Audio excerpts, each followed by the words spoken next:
السلام علیکم dear viewers, کیا آپ نے خواب میں پالک دیکھا ہے؟ تو آج کی ویڈیو آپ کے لیے خاص ہے۔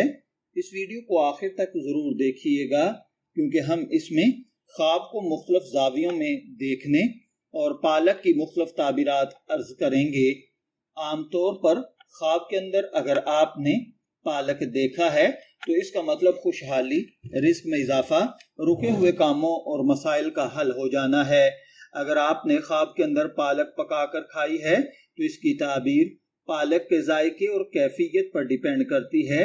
اگر پالک مزیدار بنی ہوئی تھی، صاف ستھری اور اچھی لگی ہے تو یہ فائدہ، رزق، صحت یا کسی خوشگوار تجربے کی علامت سمجھی جائے گی۔ لیکن اگر پالک کھاتے ہوئے کراہت محسوس ہوئی، ذائقہ خراب تھا یا پالک بدبودار نکلی تو اس کا مطلب کسی غم، دکھ، تکلیف، مصیبت اور پریشانی میں مبتلا ہونا ہے۔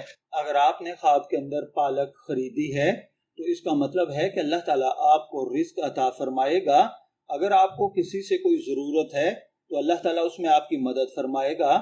اگر پالک تازہ اور اچھی تھی تو تعبیر مزید مثبت سمجھی جائے گی۔ یہ خواب اس بات کی طرف بھی اشارہ کرتا ہے کہ انسان اپنی زندگی کی ضروریات پوری کرنے کے لیے جو بھی عملی کوشش کرے گا، اللہ تعالیٰ اس میں اس کی مدد فرمائے گا۔ اگر خواب میں آپ پالک پکا رہے ہیں تو یہ گھر، خاندان اور روزمرہ زندگی سے متعلق معاملات کی طرف اشارہ ہے۔ اگر آپ نے خواب میں پالک دیکھی ہے تو میں دعا گو ہوں کہ اللہ تعالیٰ آپ کے خواب کو آپ کے لیے اچھی تعبیر عطا فرمائے۔ شبیر احمد کو اجازت دیجیے، پھر ملاقات ہوگی کسی نئے خواب کی تعبیر کے ساتھ۔ تب تک کے لیے اللہ حافظ۔